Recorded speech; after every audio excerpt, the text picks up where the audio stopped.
been a tough start to the season for Arsenal, and have things just got a little more rocky at the Emirates as well? The Sporting Director Edu has left the club in a surprise move, and it's reported he'll link up with Nottingham Forest owner Evangelos Marinakis in a new role. The Brazilian had been a key part of Arsenal's transformation under Mikel Arteta. So how much of a headache is this exit? Ben, I want to start with you because I think it's fair to say this came as a bit of a shock, really. What do you think has been the key motivating factor behind this move?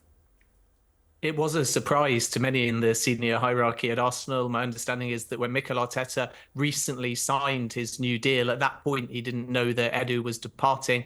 And then you have James King returning to Arsenal as Director of Football Operations, and at least in the short term and maybe in the long term, fulfilling a lot of the roles that Edu was undertaking. So Arsenal have somewhat of a plan, but again, it wasn't like King was brought back to the Emirates Stadium in order to replace Edu. Arsenal did not know until the week before that Edu was contemplating leaving, and the resignation coming mid-season does hamper them somewhat ahead of January in particular. I think by summer 2025, they'll have everything in place. But the Arsenal project doesn't change just because Edu leaves. So I'm sure that Arsenal will be surprised but still calm about the situation.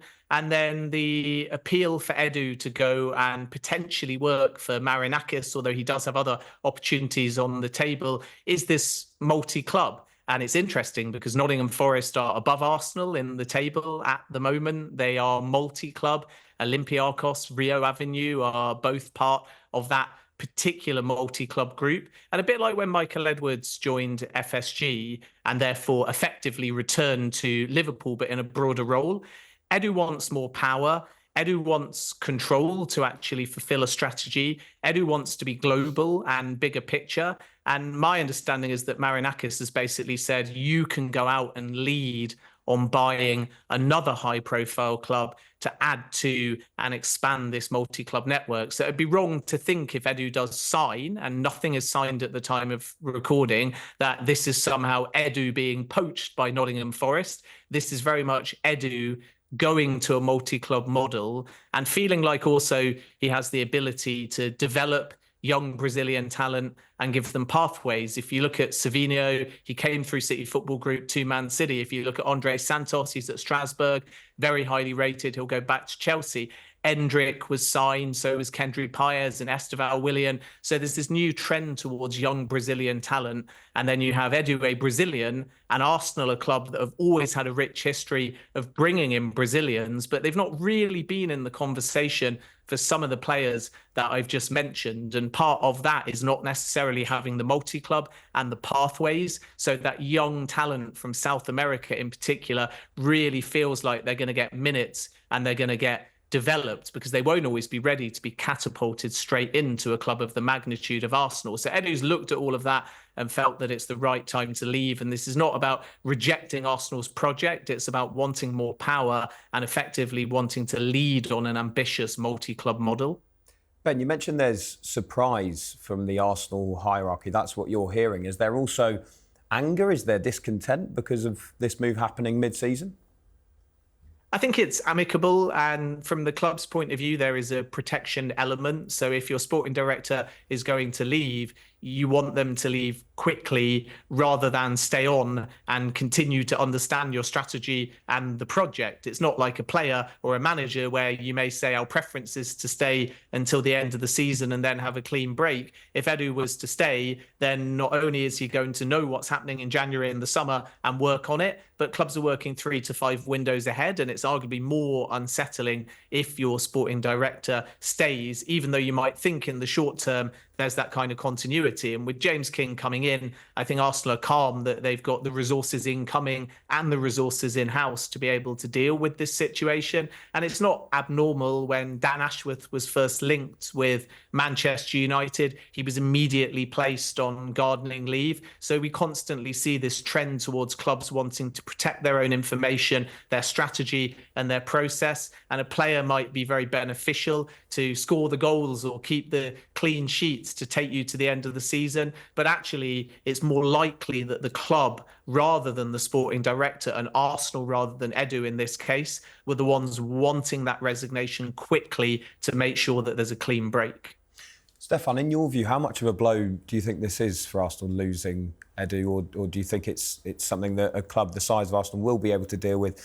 Hire someone else who'll be able to do a very similar job to the good job that Edu did. I think there's a bit more to the story than it's being presented. To be honest, there seems to be a missing piece. Very very rare that you would have somebody walk out and resign without a position sort of in place, and quite rare that they would do it at this stage of the season. If it is going to a Marinakis group, you would have thought that Arsenal would have wanted some compensation in the way that Manchester United wanted compensation from Newcastle United. So there's a missing piece. What is that missing piece? I don't know. Is this a power issue? Is this... It could be, and that could also go on to answering your next question as to whether it's an issue. Because clearly, if it is a power issue, and if it is some kind of disconnect between the manager and the sporting director, then clearly it will be for the benefit of the club going forward, because you can't have that kind of dislocation.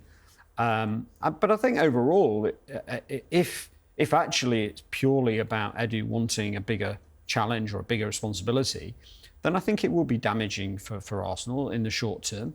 I think any sort of break of the stability and the development of what they've seen at Arsenal over the last 5 years, I think is damaging. But that's not to say that it can't be addressed with a new hire. I mean, City have dealt with their succession issue on that side of the business by hiring from Sporting, Hugo Viana. And we'll have to see what Arsenal's solution is for that. But it's an important role in a modern football club. And I do think that if there is a sort of specific reason why he's left, which we just don't know, then I do think it could have an impact, and I do think it could be a negative to the Arsenal progress over that period. But we'll have to see. As much as the next hire is obviously incredibly important in terms of the person they bring in, is the speed of the next hire also important? Given that the January window is coming up, of course, a club like Arsenal, the forward planning is going to be well underway as well. So how important is it not just for them to get someone who they feel is right for the role, but also to get them in quickly? Yeah, well, I think with these situations, they won't rush it. They'll have other people who can deal with the hiring and firing. It's something City had to deal with when they lost Omar Barada to Manchester United as well. And there's clearly a team. It's not the decisions are not by one person or one part of the business. And so I think they won't rush the appointment. They may already have somebody lined up. Again, we don't know. I don't think we've got the full picture of what's really going on there. The story has just sort of come out of the blue for most people. Maybe it's been known about in the background, but certainly from my perspective, it's come out of the blue. And it just seems that there's a missing piece. So they may well have somebody lined up, but if not, I think they'll be very calm about it. January, anyway, we know is not a massive window for most teams. Although Arsenal, there's a lot of noise around maybe Arsenal do need to make a signing in January. But we know the commercial reality of that is that it's unlikely, and therefore they won't be rushing things, and they probably feel that they're well covered to deal with that one window. And it may actually be that things like contracts of existing players are more pressing issues than the transfer market in January. So, of course, they need the team in place. Of course, time is of the essence on all of these sorts of things. But Arsenal are a well-run club. They won't be panicking about any of this situation, even if it's unexpected. And it may not be that unexpected. It may well have been part of some plan. So I think they'll be calm. Ben, do you go along there with Stefan saying there's a missing piece to all of this? And also, just from a fan perspective looking at this, would there be a worry that Edu is potentially leaving because, I don't know, he maybe doesn't see the vision of Arsenal in the same way, doesn't see the project going forward in his eyes as far as maybe the fans would want to see? I think the missing piece is just that Edu became sporting director in 2022, even though he'd been at the club for longer. And in 2022, Arsenal were talking about multi-club, and it hasn't happened. So the feeling for Edu is that how you succeed is in a model like Jim Ratcliffe's trying to build at Manchester United, like Badad Egbali, Todd Bowley and Jose Feliciano are building at Chelsea, and therefore falling behind is down to the fact that you don't have these other clubs, you don't go global, you don't give young players pathways, because football's changing. And with the market so inflated, people are looking in new regions, or they're going to established regions like South America, and they're having to buy younger. And when you sign a teenager, as I said before, they're not always ready to be thrown straight into Arsenal, nor do you want to, because you're putting pressure. And that may even be the case with a top player like Lenny Yoro. Liverpool felt like he needed 3 years. Manchester United, when he's fit, are going to put him right in the deep end, and we wait and see which approach is right. So this isn't about Edu not believing in the Arsenal project. It's perhaps about Edu wanting more power, and that's the missing piece. And I think his frustrations have probably grown over a longer period of time than has been reported, but also maybe a challenging of the Arsenal infrastructure, because if you want the players that Edu's trying to bring in, if you want the long-term success, if you want to move forwards, not backwards, then it does feel like multi-club is the way. And Arsenal are not there yet. And maybe if you look back to the summer, Liverpool with Michael Edwards joining FSG are thinking about multi-club, and they tried for Bordeaux, but it wasn't financially viable. As I say, you've got Chelsea and Strasbourg, but they'll add more. You've got City Football Group, which is already established, and you've got other clubs like Forest in the Premier League that are already multi-club, and Arsenal are not. And I think Edu gets to the point where if he's only Arsenal, then there's not much more that he can do in building the project. So he walks away to a different challenge with more control and more power. And that's what I think has happened. And then from Arsenal's point of view, they've got, as I say, James King coming in as Director of Football Operations. He's ex-Arsenal. He went to the FA. He's come back. He can assume the gap. He can control the recruitment. He may even end up being a like-for-like replacement for Edu, or they may go down a different direction. That's still to be determined. But Arsenal are confident they've got the resources. And that also, the last point I would make is that Edu doesn't just leave, even though the resignation feels very abrupt.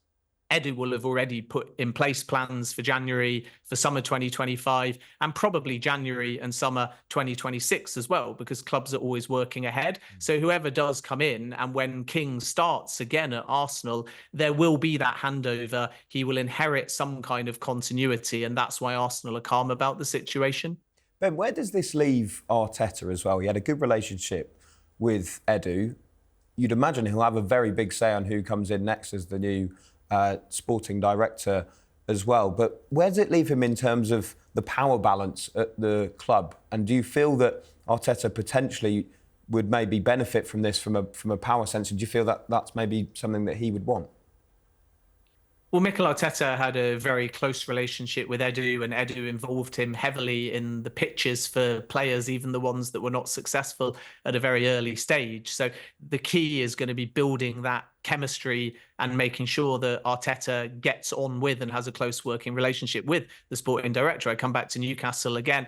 Eddie Howe and Dan Ashworth had chemistry, and Eddie Howe and Paul Mitchell are still building chemistry. They'll get there in the end, but it's definitely not the same. And it was a difficult summer for Newcastle United. There's always a danger when you change the dynamic that it can set that working relationship back between manager and sporting director. But the good news for whoever comes in is that Mikel Arteta as an individual is very hands-on, meticulous, and wants to be involved in the recruitment process. And Arsenal will afford him the responsibility and the power to have a say over who is the new sporting director, but then to continue to be fully invested in that recruitment process. So although Arteta doesn't have a veto, he works hand in hand with the sporting director, and I don't expect that relationship to change. Arsenal are confident as well because they've done all of their legwork on this project. They've had 18 months of renewing key contracts of players that they are invested in. So the legwork of protecting the spine of the team and their value and giving them long-term contracts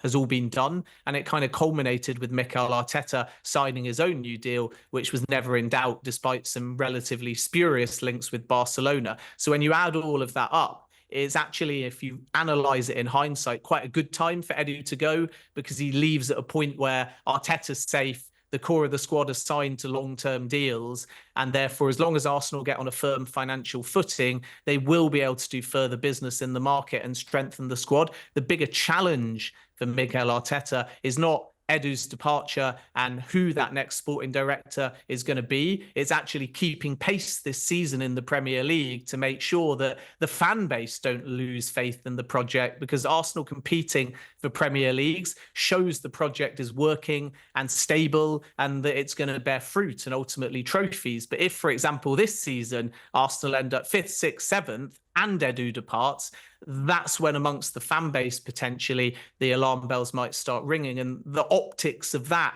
won't necessarily be a good look for Arsenal. So it is actually important that Arteta doesn't get drawn into the politics, doesn't get sucked in to a new sporting director or even January plans, because it's going to be quite quiet, and focuses on getting Arsenal back up there competing or close to Man City and Liverpool. Otherwise, if they fall outside of that top 4 by the festive period, it's going to put a lot of pressure on Mikel Arteta. Stefan, very quickly, Edus Legacy.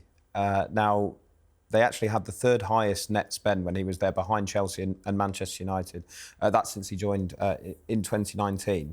If we look at it purely on silverware, it's only 1 FA Cup. But is that fair to completely judge him on? Do you think he overall has been a success or a failure? No, I think the whole Arsenal project, for want of a better word, over the last period where he's been centrally involved, has been a huge success, regardless of the trophy number that's won. I mean, the progress, I think, has been clear on the pitch, and they've made a number of excellent signings. Clearly, it can always be better, but we know that no signings are guarantees, and also players sign for different periods. You know, I think if you particularly look at, say, the 2 signings they made from City, in Jesus and Zinchenko, they were about making the step, and so we may look at it now and say, well, they've not been huge successes, but actually, they were about the progress that was made. Clearly, they're under some pressure right now as we sit here today, because the side has dropped a few points. But the reality is that over the period that Edu's been involved in the club, there's been an immense improvement on the pitch. And that's partly been Arteta, clearly, but it's also partly been Edu. So I think he's done an exceptionally good job. And I think he would be recognised around the game as having done so. You know, I think it would be very unfair to sort of break down every signing and say, well, this one slightly overpaid here, and, you know, this one, oh, they could have got him for a bit cheaper, and why didn't they sign this guy? You know, the reality is transfers are incredibly competitive, and they aren't an exact science, and Arsenal have done pretty well. Yeah, it's been a bit of a hit rate for them as well, and it could be a bit of a coup as well for the Marinakis project. talkSPORT.